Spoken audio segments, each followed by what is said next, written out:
What new phrase did Trump's advisor Kellyanne Conway introduce into the debate? Oh, good use of the buzzer. Sorry, I just got a text. No. Alternate facts. Yes. Alternate facts. Alternative, actually. Alternative, sorry. Yeah. What other alternative facts has Kellyanne Conway been putting forward? The Bowling Green Massacre. Yes. What's wrong with the Bowling Green Massacre? Well, there's a lot of people saying it didn't happen, but it did happen. If anyone was at the 2001 World Indoor Championship final in Great Yarmouth, I think you'll find when Paul Foster beat Richard Cossey in that fight. I mean, Cossey took the first set, but the next... I mean, if that wasn't a bloodbath, I don't know what was. Kellyanne Conway made the claims in response to criticism of Donald Trump's so-called Muslim ban. Trump's executive order banned entry from the following countries: Iran, Iraq, Libya, Somalia, Syria, Sudan and Yemen. He clearly doesn't know what he's doing. He missed off Islamic State. She blamed the press for the fact no one knew about the Bowling Green Massacre. She said most people don't know that because it didn't get covered. I mean, it was a thing, and Bowling Green was two, I think, Iraqi guys who got arrested and jailed. So it's it's a thing, but they didn't do anything. They didn't kill anyone. It was literally blanket coverage when it happened years and years ago. So it was a thing. She's even lying about the thing that she was lying about that was covered.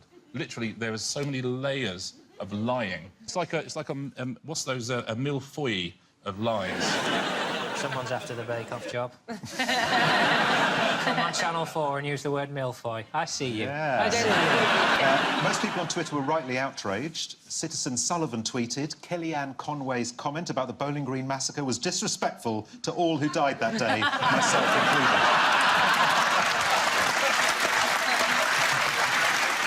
Donald Trump himself has been the victim of fake news stories. Have you heard any of them? That he has a soul. There's a quote where he says, if ever I were to run for office, I'd run as a Republican because they're suckers and they believe everything I'd say, which there's no evidence of. The People magazine quote? Yes, Yeah. that's fake.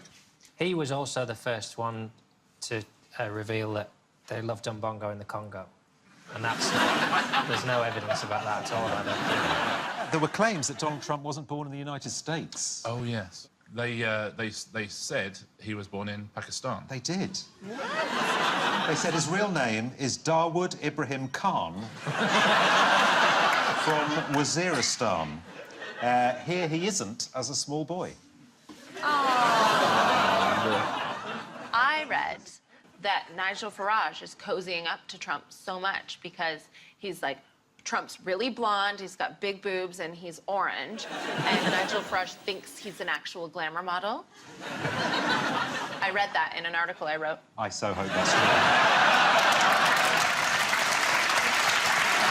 You know what? This fake news thing, it's come to mean a number of things, fake news, and it is one very specific thing, which is genuinely people in Eastern Europe in the pay of the KGB or various other people who are making up things for clicks, and that's what they're doing. That's fake news. It's deliberate.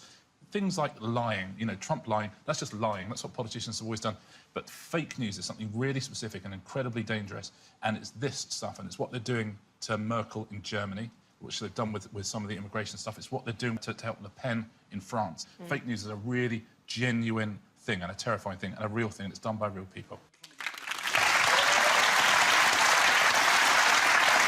In a way, I'd say that's too narrow a brief for a comedy quiz.